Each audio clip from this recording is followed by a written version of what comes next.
हम वचनों की ओर जाएंगे। हम चाहते हैं हमारे जीवनों में हम निरोगी रहे,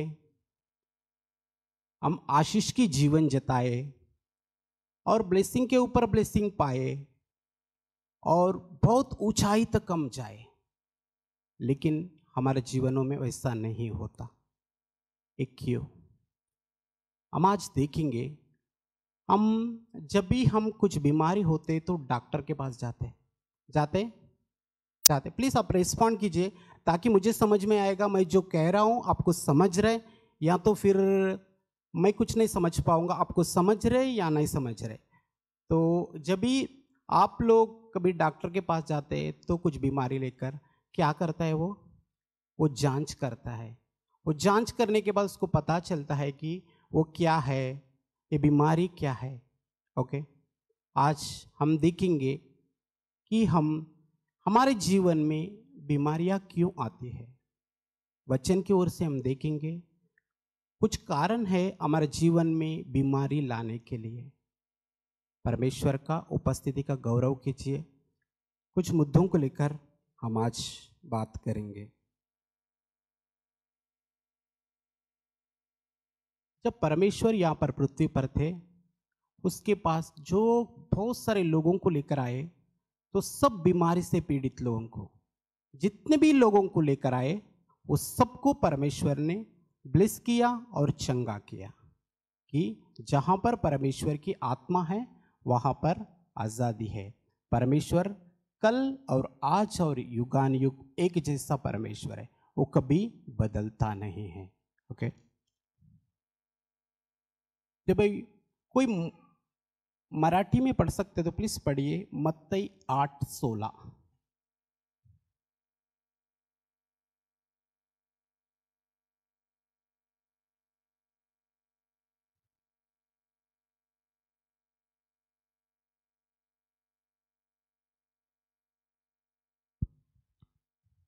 मग संध्याकाळ झाल्यावर लोकांनी पुष्कळ भूतग्रस्तांना त्याच्याकडे आणले.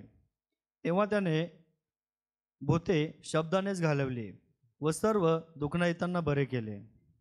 बस मत्ती 8:16 में परमेश्वर का वचन कहता है, जब संध्या हुई तब वे उसके पास बहुत से लोगों को लाए जिनमें दुष्टात्माएं थी, और उसने उन आत्माओं को अपने वचनों से निकाल दिया और सब बीमारियों से चंगा किया। परमेश्वर जब भी यहाँ पर थे, वो शब्द कहकर लोगों को चंगा किया। उठ कहता तो वो बीमारी बंदा उठ जाता था। ओके, वही परमेश्वर का शब्द हम सुनेंगे आज, और परमेश्वर हमसे कुछ बात करेगा। ये बीमारी क्यों आता है, हम निराशा में क्यों होते हैं, हम आशीष की जीवन क्यों नहीं जी पाते हैं, तो उस बातों को हम देखेंगे। पहली बात, पहली बीमारी आने के लिए फर्स्ट जो रीजन जो है पाप। बीमारी आने के पहले भाई प्रश्न पूछूंगा आपको, क्योंकि आपको जितना तक समझ में आ रहा है या नहीं आ रहा है मुझे थोड़ा समझना है कि या तो फिर 40 मिनट्स बैठे हैं और वैसे चले गए। परमेश्वर की उपस्थिति को गौरव कीजिए, आप समझने के लिए कोशिश कीजिए ताकि आप बीमारियों से चंगाई पाएंगे। तो वो जो जड़ जो है, जो रूट जो है, वो रूट हम पहचानेंगे। वो बीमारी क्यों आती है, उसके लिए हमें क्या करना है, आज हम देखेंगे। और लास्ट में हम प्रार्थना करेंगे। आपकी बीमारी कुछ भी हो, विश्वास के साथ आप आगे आइए तो परमेश्वर आपको छुएगा। ओके, तो बीमारी हमें पहले आती है तो पापों के कारण। बीमारी हमें क्यों आती है? पापों के कारण। ओके, तो उसके लिए हम एक आयत पढ़ेंगे, यूहन्ना का 5वां अध्याय 14 वचन, मराठी में पढ़ लीजिए। त्यानंतर तो मंदिरात येशूला भेटला. तेव्हा तो त्याला म्हणाला, पहा, तू बरा झाला आहेस. आत्तापासून पाप करू नको. करशील तर तुझे पूर्वीपेक्षा अधिक वाईट होईल. ओके, और मार्क का 2 अध्याय और 5वां वचन। मार्क 2 अध्याय 5वां वचन।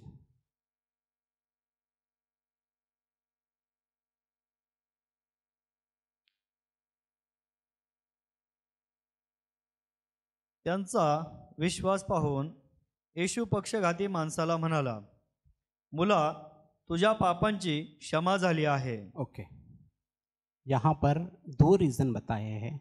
दोनों लोगों को परमेश्वर यहाँ पर कह रहा है कि पहला, इन बातों के बाद जब भी परमेश्वर जो है 38 साल से बीमार व्यक्तियों को चंगा करता है, जब भी 38 सालों से बीमार व्यक्ति को परमेश्वर चंगा करने के बाद ये शब्द कहता है, इन बातों के बाद, मतलब किन बातों के बाद? जो चंगा करने के बाद वो बंदा से परमेश्वर कहता है, वह यीशु को मंदिर में मिला. यीशु ने उससे कहा, देख तू चंगा हो गया है, फिर से पाप मत करना, ऐसा ना हो कि इससे भारी विपत्ति तुझ पर आ पड़े. यहाँ पर परमेश्वर कहता है, तू अभी चंगाई तो पाया है, तुझे चंगाई तो मिल गया है, लेकिन वापस जाने के बाद तू पाप मत करना. जब भी पाप करते हो और इससे भयानक अवस्था तेरी होगी. यहाँ पर परमेश्वर चेतावनी के साथ कह रहा है कि पाप अगर करते हैं तो तुम्हारी दशा जो है इससे बुरा होगा. कि इसकी पहली रीज़न क्या है? पाप है. और पढ़ेंगे, इससे भारी विपत्ति तुझ पर आ पड़े. यहाँ पर बीमारी पाप की वजह से आ गया है. जो 38 साल से बीमार में था वो क्यों आ गया? उसको बीमारी क्यों आ गया? पाप की वजह से आ गया है. तो जब भी वो चंगा करने के बाद परमेश्वर कहता है कि आगे जाकर वो पाप मत करना, अगर पाप करेगा तो इससे भयानक अवस्था तेरा रहेगा. और दूसरी वचन में देखते, जब वहां पर लकवे को चंगा करने के बाद यीशु ने उसका विश्वास को देखकर उससे, उस रोगी से कहा, हे पुत्र, तेरे पाप क्षमा हुए हैं. जब भी परमेश्वर यहाँ पर थे तभी वो एक लकवे रोगी को चंगा करता है. चंगा करने के बाद परमेश्वर कहता है, हे पुत्र, तेरे पाप क्षमा हुए. मतलब वो लकवा आने का एक रीज़न क्या है? उसका पाप है. वो पापों से चंगा, वो बीमारियों से चंगाई पाने के बाद वो परमेश्वर कहता है, तेरे पाप क्षमा हो गए. पहली रीज़न क्या है? समझ रहे हैं? पहली रीज़न क्या है? पाप. और दूसरी रीज़न हम पढ़ेंगे. दूसरी रीज़न हमें बीमारियों का आने के लिए दूसरी एक रीज़न है, हमारे अंदर हमारे शब्दों से, हमारे कुछ कार्यों से दुष्टात्मा हमारे अंदर प्रवेश करता है. जो परमेश्वर को मानते नहीं, उसकी लहू से प्रोटेक्ट जो नहीं है, उनके लिए मैं ये शब्द कह रहा हूँ कि दुष्टात्मा के अंदर रहने की वजह से हमें बीमार आते हैं. किसके लिए आते हैं? दुष्टात्मा हमारे अंदर रहने की वजह से बीमार आते हैं. इसके लिए हम एक आयत पढ़ेंगे, लूक 11:14.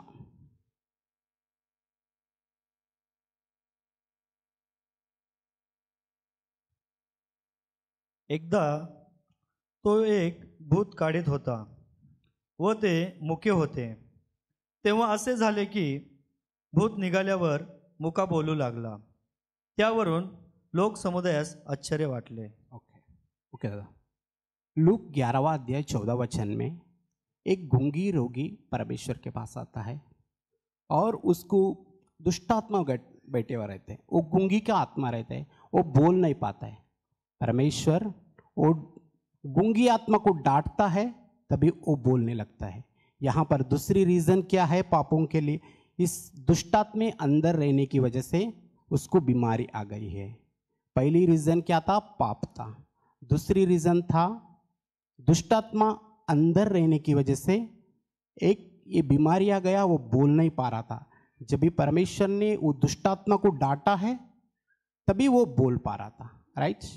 और तीसरी एक कारण देखेंगे कि ये विश्वासी लोगों के लिए है, तो अब ध्यान से सुनिए कि शैतान की अटैक से भी आपको बीमारी आ सकता है. शैतान की अटैक से यानी कि एक टेस्ट भी हो सकता है, जैसे यूब के जीवन में हो गया था. अभी उसके लिए कुछ आयतें पढ़ेंगे हम. अय्यूब का 2 अध्याय 7वां वचन.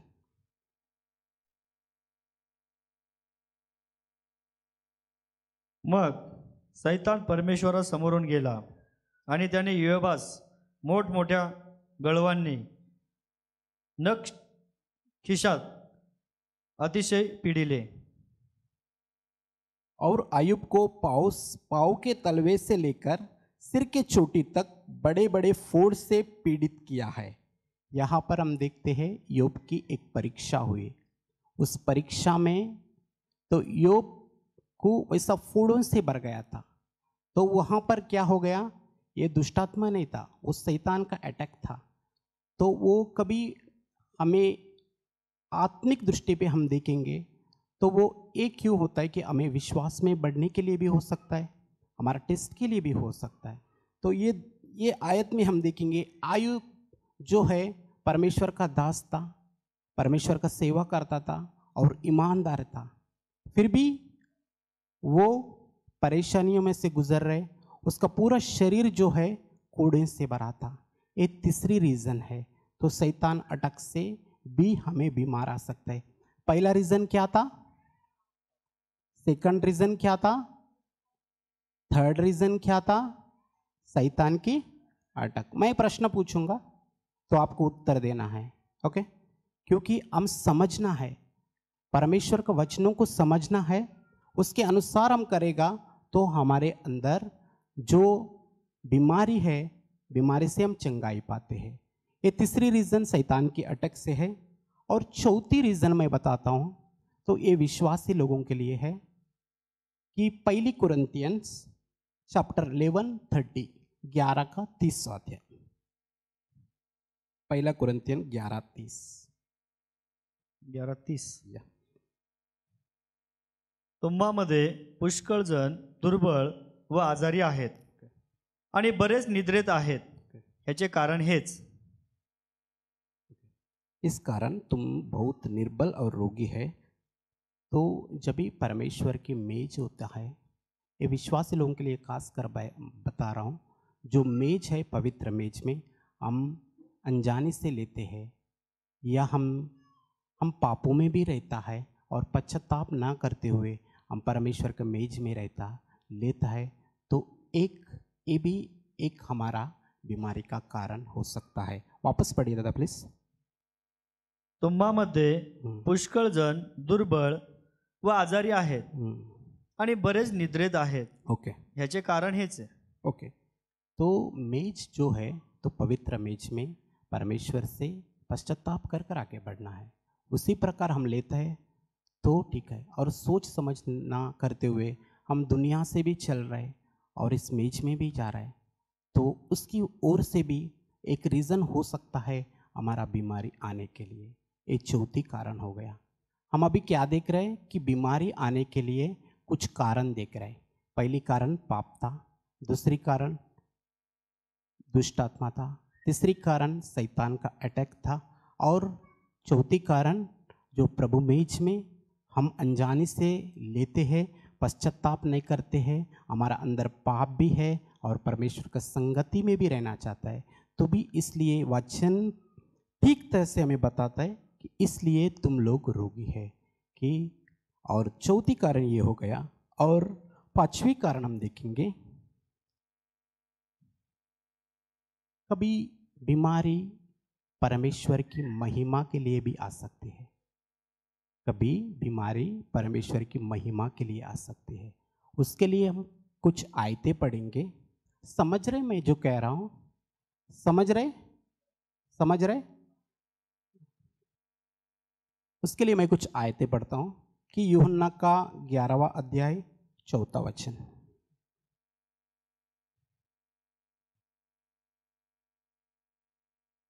ते ऐकून येशू म्हणाला, हा आजार मरणासाठी नव्हे तर देवाच्या गौरवार्थ, म्हणजे त्याच्या योगे देवाच्या पुत्राचे गौरव व्हावे यासाठी आहे.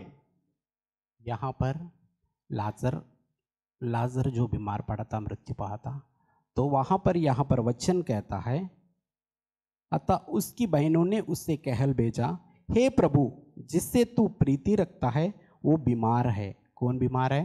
वो लाजर बीमार है। ओके, और यहाँ पर परमेश्वर कहता है, यह बीमार मृत्यु की नहीं परंतु परमेश्वर की महिमा के लिए है, कि उसके द्वारा परमेश्वर के पुत्र की महिमा हो। जब भी लाजर 4 दिन कब्र में थे, जब परमेश्वर आए और प्रभु यीशु मसीह उनको उठने को कहता है, वो उठता है। कभी वहाँ पर किसका महिमा हो गया? परमेश्वर की महिमा हो गया। कि कभी कभी हमारी ये रीज़न हो सकता है कि परमेश्वर की महिमा के लिए भी हमें कोई बीमार आ सकती है। जब भी वो चंगाई पाते हैं, परमेश्वर की महिमा मिलती है और परमेश्वर की गौरव मिलता है। ये 5वां कारण हो गया। और 6वां कारण जो है, परमेश्वर का वचन कहता है ये शरीर जो है पवित्र आत्मा का मंदिर है। क्या कहता है? ये शरीर जो है पवित्र आत्मा का मंदिर है। इस शरीर को देखभाल ठीक तरह से ना करने से भी हमें बीमार आ सकती है। समय पर खाना नहीं, समय पर सोना नहीं, स्ट्रेस के साथ में हम जीते हो और भाग दौड़ की जीवन शैली से भी हमें बीमार आ सकती है। हम कितना कारण देखा है, कोई बता सकते हैं? 6 कारण। वापस एक बार पढ़ेंगे। एक, क्योंकि अभी जब भी डॉक्टर के पास जाते हैं वो जड़ को पहचानता है पहला, कि अगर रीज़न क्या है। अगर बीमार पड़ रहा है वो डायग्नोस करता है, ईसीजी करता है, एमआरआई करता है, स्कैनिंग करता है, क्योंकि उसको जड़ तक जाना रहता है। ये बीमारी का रीज़न क्या है, वो क्यों है, वो कैसे ठीक हो सकता है। ओके, पहले पाप की वजह से होता है, दूसरा दुष्टात्मा की वजह से होता है, तीसरा शैतान की अटक से होता है, और चौथा क्या है? सॉरी, पता नहीं क्या बोल रहे हैं।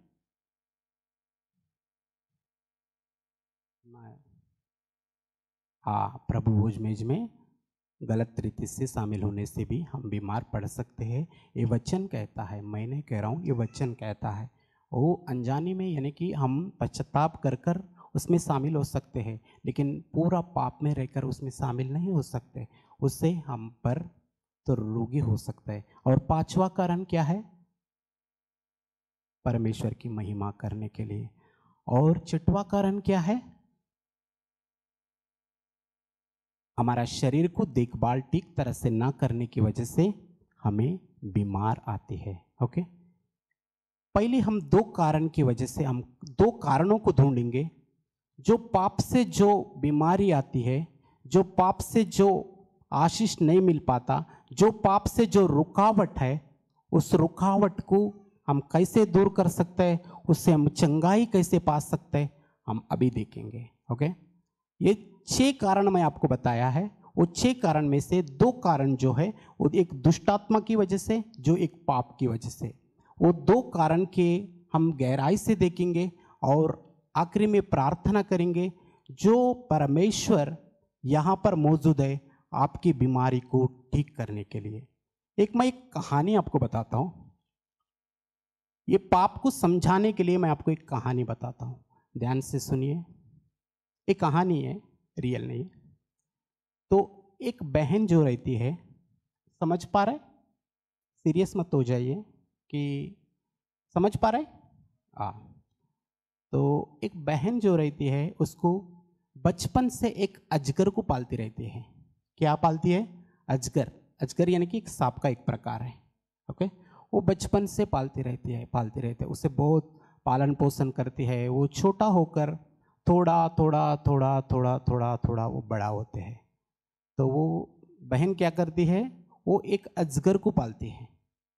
अजगर को उससे पालन करती है, पोषण करती है उससे, और एज ए पेट का जैसा उसको पालती है। ओके, कुछ दिन के बाद वो अजगर का मन में क्या आता है कि कुछ गार्डन में जाती है, कुछ बेंडक खाती है और वो चूहा खाती है, और छोटा छोटा चीज़ें वो जो जंतु रहते हैं उसको खाती है। जो अजगर क्या करती है, चूहा खाती है, मेंढक खाती है, ऐसे ही कुछ खाती है और उसका पेट भरती है। जब एक बार उसके मन में ऐसा आता है कि मेंढक भी मैं खा रहा हूँ और चूहा भी ये खा रहा हूँ, ये इतना टेस्ट आ रहा है, अगर मैं आदमी को ही खाएगा तो वो कितना टेस्ट आएगा। तो 4-5 दिन वो भूखा ही रहता है, वो बहुत भूखा रहती है, क्योंकि वो पूरा पेट को क्लीन करती है। यानी कि उसके अंदर जगह रहे, और आदमी बैठने के लिए उसको जगह रहना चाहिए।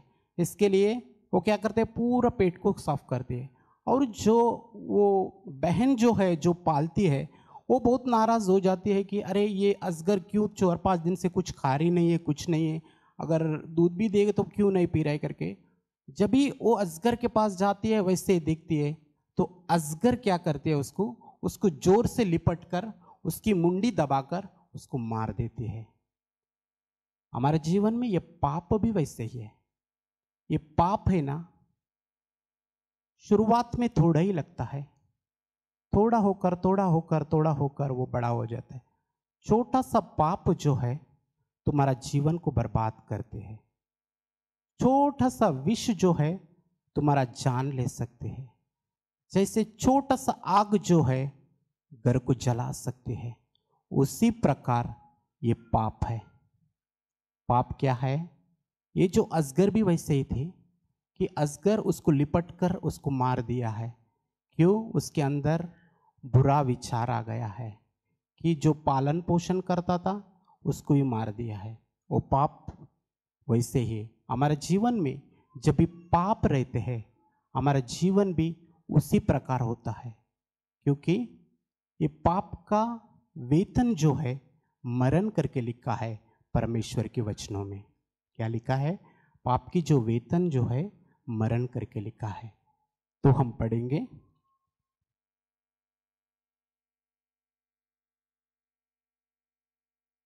पहले जो कारण जो है पाप है, ये पाप की वजह से हमें मृत्यु आती है। हम जो ऊंचाई तक जाना चाहते हैं ऊंचाई तक नहीं जाता है, हमारा रुकावट बन जाती है, ये पाप है। ओके, और हम कुछ आयतें पढ़ेंगे, वो पापों से हम छुटकारा कैसे पा सकते हैं। और एक मत्ती का 8वां अध्याय 1 से लेके 4 तक हम पढ़ेंगे। मग तो डोंगर उतरल्यावर लोकांचे थवे त्याच्या मागे चालले, आणि पहा, एक कुष्ठरोगी त्याच्याकडे आला व त्याच्या पाया पडून त्याला म्हणाला, प्रभूजी, आपली इच्छा असली तर मला शुद्ध कराव्यास आपण समर्थ आहात. तेव्हा त्याने हात पुढे करून त्याला स्पर्श केला व म्हटले, माझी इच्छा आहे, शुद्ध हो. लागलेच त्याचे कुष्ठ जाऊन तो शुद्ध झाला. मग येशूने त्याला म्हटले, पहा, हे कोणाला सांगू नको, तर जाऊन स्वतःच याजकाला दाखव आणि त्यांना प्रमाण पटावे म्हणून तुझ्या शुद्धीकरता मोशेने नेमलेले अर्पण वहा. ओके, मत्ती 8वां अध्याय 1 वचन से लेके 4 वचन पढ़ेंगे हम।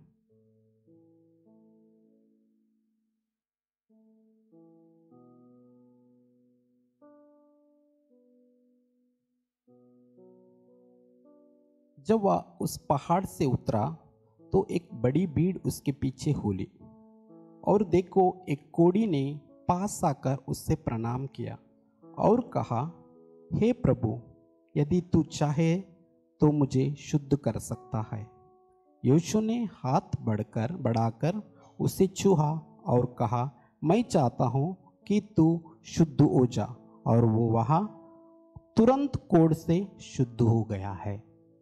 यहाँ पर परमेश्वर प्रभु यीशु मसीह एक कोढ़ी को चंगा करता है। उस घटना यहाँ पर मत्ती में लिखी है और मार्क में लिखी है और लूक में भी लिखी है। ओके, तो हम एक एक वचन पढ़ेंगे। जब वह उस पहाड़ से उतरा, एक भीड़ उसके पीछे हो ली। जैसे परमेश्वर के पास एक भीड़ आया, और भीड़ आकर उसके पीछे पीछे क्यों आती है कि कोई चंगाई दे रहे करके बहुत सारे लोग परमेश्वर का पीछे पीछे प्रभु यीशु मसीह के पीछे चलते थे। ओके, और देखो, और वहाँ पर एक कोढ़ी को परमेश्वर चंगा करता है। कोढ़ी मतलब लेप्रेसी यानी कि कुष्ठ व्याधि जो है, वो एक बीमारी से वो पीड़ित व्यक्ति था। उसकी हाथों में वो कोढ़ी की वजह से वो पूरा निकल जाता है। ओके, उसका हाथ नहीं रहता। उनका जीवन जो है बहुत दर्दनाक जीवन रहता है। उसको गांव में रखते नहीं, कोई गांव के बाहर उन लोगों को रखता है कि उस बंदा ने परमेश्वर प्रभु यीशु मसीह के पास आया और कहकर, और देखो एक कोढ़ी ने पास आकर प्रणाम किया और कहा, हे प्रभु, तू चाहे तो मुझे शुद्ध कर सकता है। परमेश्वर के पास वो आ गया।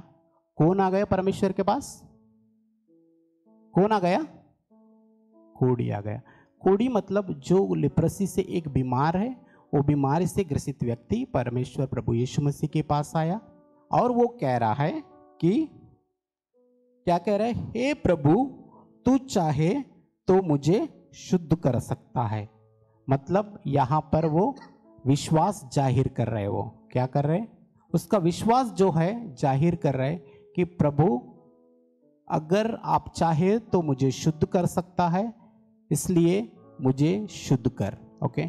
और कहा, प्रभु यीशु ने हाथ बढ़ाकर उसे छुआ और कहा, मैं चाहता हूं तू शुद्ध हो जा। जैसे परमेश्वर के पास वो कोढ़ी आ गया, उससे पुकारा और उसने विश्वास रखा और परमेश्वर ने भी वो तरस खाकर उसकी अवस्था को देखकर वो उसको कोढ़े से चंगा किया है। हमारे जीवन में भी उसी प्रकार पाप की कोढ़ है, बीमारी की कोढ़ है, हम बंधनों में रहते हैं। इस सारे चीज़ों को छुड़ाने के लिए प्रभु यीशु मसीह आज से 2022 साल पहले इस पृथ्वी पर आए। हमारे पापों के लिए, हमारे शापों के लिए, हमारे बीमारियों के लिए इस पृथ्वी पर आकर वो सूली पर बलिदान हुआ। क्यों? अब इस पाप की कोढ़ से, इस बीमारी की कोढ़ से हम चंगाई पाए, हम उद्धार पाए, हम सार्वकालिक जीवन पाए।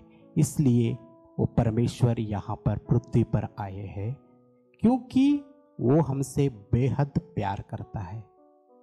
कौन आए इस पृथ्वी पर? कौन आए? यीशु। तो क्यों आए? पापों से छुड़ाने के लिए, आपको बीमारियों से आजादी देने के लिए। ओके। और उसी प्रकार और एक घटना हम देखेंगे जो यहाँ पर लिखा है, लूका का 6वां अध्याय 6 से लेके 10 तक। नंतर दुसऱ्या एका शब्दात दिवशी असे झाले की तो सभास्थानात जाऊन शिकवित असता तेथे उजवा हात वाळलेला असा एक माणूस होता। तेव्हा शास्त्री व परुषी त्याच्यावर दोष ठेवावयास सापडावा म्हणून तो शब्दात दिवशी रोग बरा करतो की काय हे पाहावयास टपून राहिले। परंतु त्याने त्यांचे विचार ओळखून त्या हात वाळलेल्या माणसाला सांगितले, उठ व मध्ये उभा राहा. मग तो उठून उभा राहिला. तेव्हा येशू त्यांना म्हणाला, मी तुम्हास विचारतो, शब्दात दिवशी बरे करणे योग्य किंवा वाईट करणे योग्य, जीव वाचवणे योग्य किंवा त्याचा नाश करणे योग्य? मग त्याने सभोवती त्या सर्वांकडे पाहून त्याला सांगितले, आपला हात लांब कर. तेव्हा त्याने तसे केले आणि त्याचा हात बरा झाला. ओके, यहाँ पर एक आदमी है, उसका हाथ सूख गया है, उसका हाथ सूख गया है. तो लूक का 6वां अध्याय 6 वचन में ऐसा लिखा है, ऐसा हुआ कि किसी और शब्द के दिन वह आराधनालय में जाकर उपदेश करने लगा. परमेश्वर प्रीचिंग कर रहे थे. ओके, तभी वहाँ एक मनुष्य था जिसका दाहिने हाथ वो सूख गया था. उसकी जो हाथ जो है सूख गया था. वो सूखने के बाद यहाँ पर उसका 10वां आयत में परमेश्वर तब उसने चारों ओर उन सबों को देखकर मनुष्यों से कहा, अपना हाथ बढ़ा. उसने ऐसे ही किया और उसका हाथ फिर चंगा हो गया है. जब भी परमेश्वर के पास आया, वो सूखा हुआ हाथ लेकर जो परमेश्वर उसको छुआ है वो चंगा हो गया है. यहाँ पर परमेश्वर पहले हमने देखे हैं कि कोढ़ी को चंगा किया, और दूसरा हम देखे हैं कि इस सूखे हुआ आदमी को भी परमेश्वर ठीक किया है। जैसे आज आप यहाँ पर है, कुछ उम्मीद लेकर आए हैं, कुछ आशा लेकर आए हैं कि यहाँ पर मुझे चंगाई मिलेगा, मुझे आशीष मिलेगा कहकर। वो परमेश्वर आज जीवित है कि आपको छुड़ाने के लिए। लेकिन हमें क्या करना है? फर्स्ट हमें करना क्या है? पहला वो पाप का जो कारण जो है हमें ढूंढना है। जहाँ पर पाप का कारण ढूंढना है, पापों से हम पश्चाताप करना है, तभी परमेश्वर की ओर बढ़ना है। तभी क्या होगा? परमेश्वर हमारी प्रार्थना सुनेगा, हमारी सारी बीमारियों से चंगा करेगा। ओके, हमने क्या समझा है आज की सेशन से? आप कुछ समझा है कि 6 कारण है, 6 कारण की वजह से हमें बीमारी आ सकती है। वो बीमारी से छुड़ाने के लिए मेन जो कारण जो है पाप है। वो पाप से छुड़ाने के लिए परमेश्वर प्रभु यीशु मसीह यहाँ पृथ्वी पर आए हैं। उसकी लहू बहाया है ताकि आप और मैं चंगाई में रहे और आशीष की जीवन जिए और उन्नति पाए। जब भी आप परमेश्वर के पास आते हो, आप चाहे कितना भी पापी हो, परमेश्वर आपका पापों का क्षमा करेगा। यहाँ पर कोड़ी ने 3 बात की है, उसी प्रकार हमने भी करना है। पहली बात कोड़ी ने क्या किया है? वो पहले कोड़ी ने परमेश्वर के पास आ गया है। क्या किया कोड़ी? परमेश्वर के पास आ है। दूसरा क्या किया है? यीशु को पुकारा है। यीशु को क्या किया है? पुकारा है। और तीसरा क्या किया? उसने विश्वास किया है। हमारा जीवनों में भी हम भले कितना भी पापी हो कि जब भी परमेश्वर के पास आते हैं, आना है और उसको पुकारना है और उसको विश्वास करना है। वो परमेश्वर आज भी जीवित है, आपके पापों से छुड़ाने के लिए, आपके बीमारियों को चंगा करने के लिए। वो उसकी हाथ अभी भी तैयार है आपकी उद्धार देने के लिए और आशीष देने के लिए। यहाँ पर कितने भी बीमारी लोग हैं, आप अपने अपने मन में परमेश्वर को पुकारिए। मैंने जो 6 रीजंस बताए हैं, उसमें से कौन सा रीजन की ओर से आपको बीमारी आ सकते हैं, आप जांचिए और आगे आकर हम परमेश्वर की अभी प्रार्थना करेंगे तो परमेश्वर आपको छुएगा।